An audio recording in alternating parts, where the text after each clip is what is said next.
ba ako ngayon? Wala tayong hearing, Doña Alicia. Drinap na ni Olivia lahat ng kaso.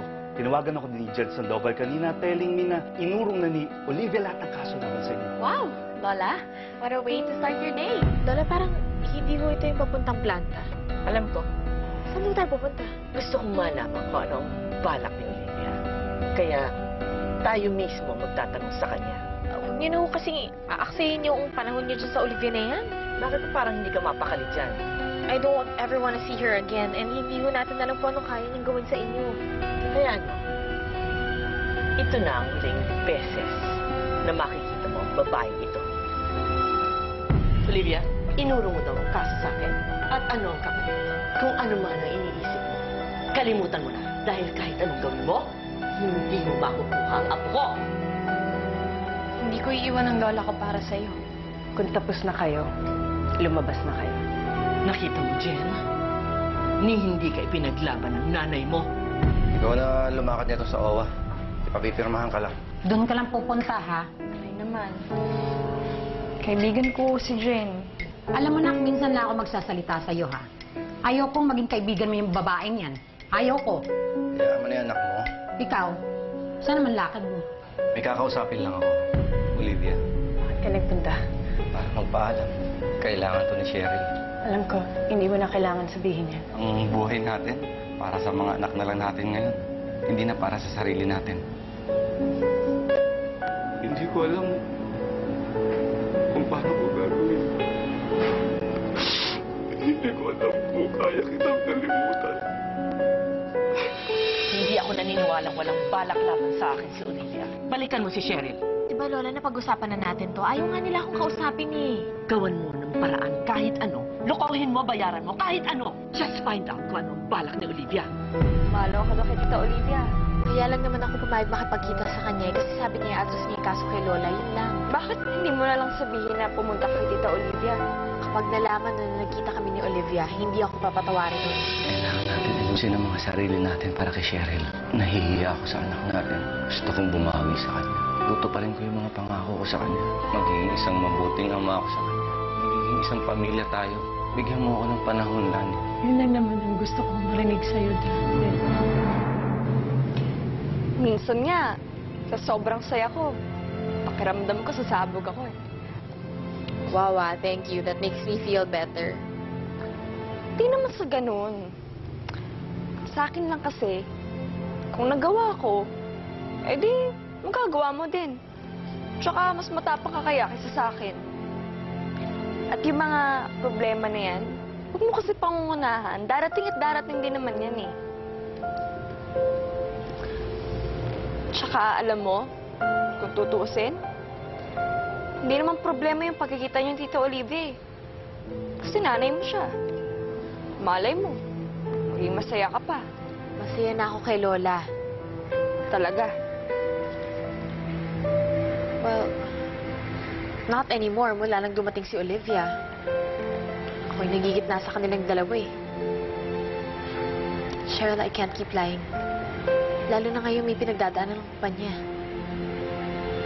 I mean, nagpapasalamat naman ako na inatras ni Olivia yung kaso, pero this is too much. Hindi ko kayang ibigay yung hinihiling niya. That's why I need you to tell her to stop. Pero dyan nangako ka. Alam ko. Kaya nga ako nakikiusap sa'yo eh. Makikinig sa'yo yun. Siya nahihirapan na ako.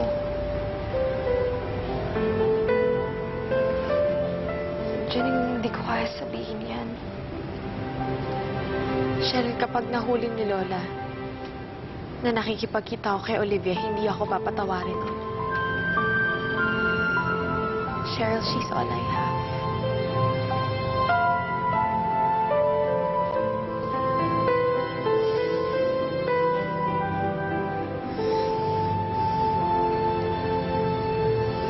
Sige. Thank you.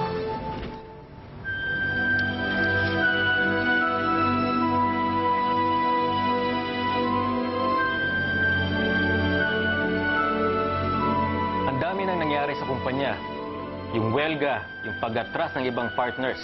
Pati ang kaso ninyo, Doña Alicia. Marami ng shareholders ang nawawala ng tiwala.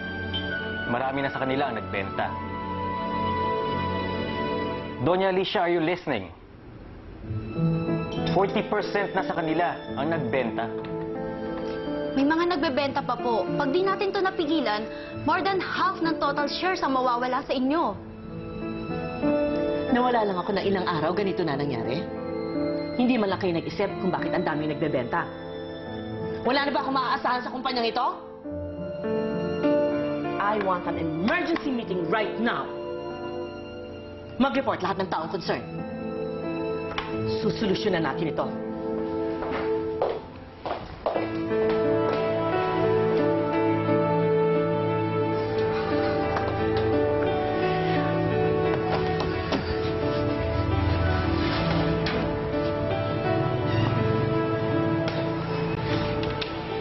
Aling Olivia, naku, mabutit maaga po kayo. May papakiusap po sana ako sa inyo eh.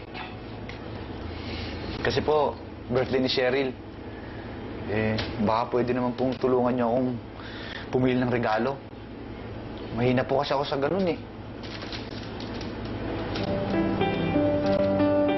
Aling Olivia?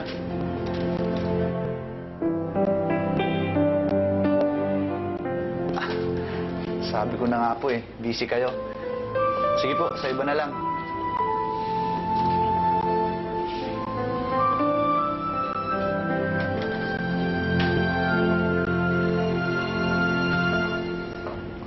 Actually, after this last chapter, pwede na tayo mag-proofread eh. Maybe you can help us with the conclusion. Para kasi hindi ako satisfied eh.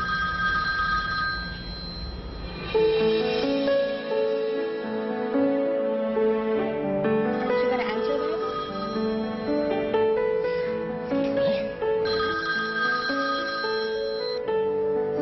Yes? Hello, si Nico to. I know, I have your number. Jen, may hingi sana akong favor sa'yo eh. Nico, now's not the time kasi nag-abot kami sa thesis eh. Oh, teka. Eh di kung hindi now, eh di kahit bukas. Jen, kasi birthday ng labs ko eh. Baka pwede namang tulungan mo akong bumili ng regalo. Alam mo, kahit ano namang ibigay mo doon, matutuwa yun eh. Ganun ba? O sige, baka okay na siguro tong isang box ng kopyang baboy ni Along Olivia. Ano ka ba nakakasing boyfriend ka? Hope ang bibigay mo sa kanya. Ano ba yan? Kaya nga ako nagpapatulong sa'yo eh, di ba? Okay, fine. Pero bukas na ah. Tsaka sama mo na rin ako. Kailangan ko rin siya bilan ng regalo eh. Salamat, Jen. Hulog ka talaga ng langit.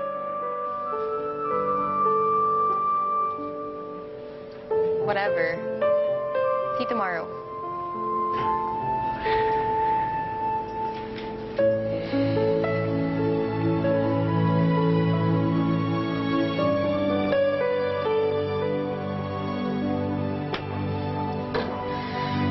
Sorry, where were we? Paring Nante, kung may kailangan kayo para sa birthday bukas si Cheryl, sabihin mo lang sa amin dalawa ni Nico, ha? Salamat, paring Atoy. Pero alam mo, bukas na yung simula namin eh. Bilang isang pamilya.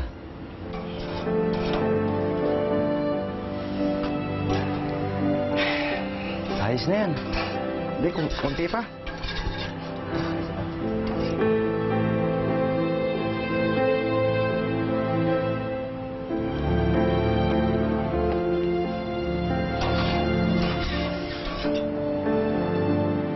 Ang financial report ng La Peña Food Corp for the last 5 years. I've read the report. Ang gusto kong malaman, how bad is it? Malaki ang kailangan niyong habulin. As it is, baka hindi niyo mabayaran yung niloan ninyo sa bangko.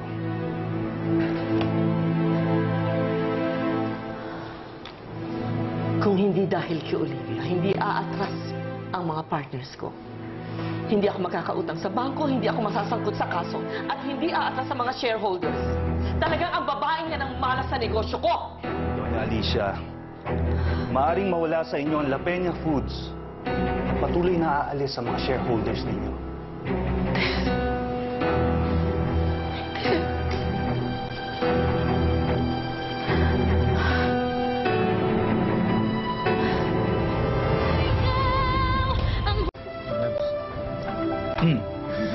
anak.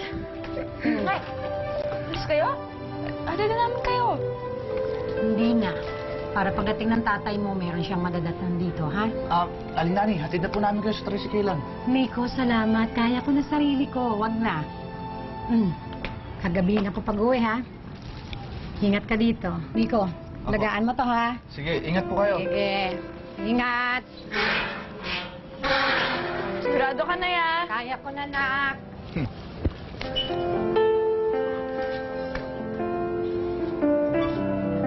Alam mo, Labs, mas gumaganda ka kapag di ka problemado sa nanay mo. Sus, to naman. Sinagot na nga kita nung liligaw ka pa. Oh. Bakit? Inisip ko lang si Jen. Kasi, ito ako. Saya-saya ko. Tapos siya, parang gulong-gulo siya sa mga nangyayari. Alam mo, Labs, pakiramdam ko, meron na siyang pagmamahal na nararamdaman kay Tita Olivia. Kaya lang, natatakpan nun dahil kay Doña Alicia eh. Alam mo, Labs, huwag mo nang isipin yung kaibigan mo. Di magtatagal, mawala din yung mga problema nun. Tsaka, lagi ko naman siya nakikita. At promise, lagi ko siyang titingnan para sa'yo. Kaya, spell na. Oh, yan! Ganyan na ganyan yung ngiti ni Aling Olivia kapag kasama niya si Jen.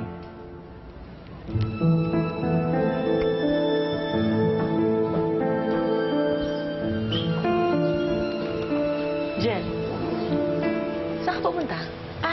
Bibili lang ako ng material sa mall. Nakausap mo na ba si Cheryl?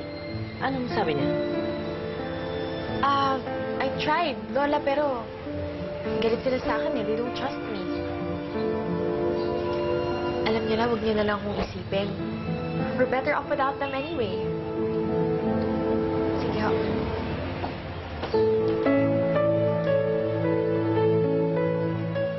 Thank you. Paid na yun, ah.